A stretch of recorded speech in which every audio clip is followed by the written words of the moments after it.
Right, in this problem, to be a parallelogram, these opposite angles would have to be congruent, and so would these.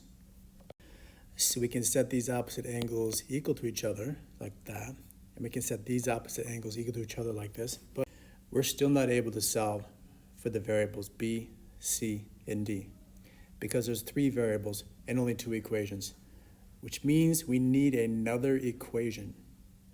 Well, this is where we use another key idea from 7.2.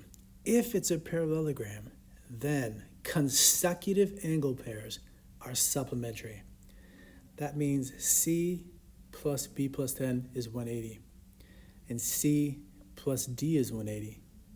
Look at this one. These are consecutive angles. B minus 10 plus B plus 10 is 180. And we could have used any of those, but I'm going to use these 2 consecutive angles, the bottom 2 angles, right here. B minus 10 plus the angle that's consecutive with it, or adjacent, B plus 10. They add up to 180. B and B is 2B.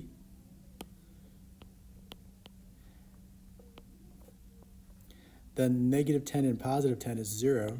So we're left with 2B is 180, dividing the left side by 2 and the right side by 2. B is equal to 90. All right, so B is 90. What's C and D? We can come right over here and use the fact that B is 90 to see that C is equal to 80 degrees.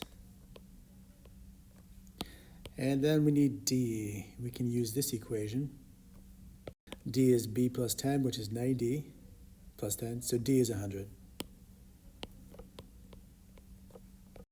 So I think if this problem got anybody stuck, you forgot this idea that angles that are right next to each other add up to 180, and that was the key to solving number 16.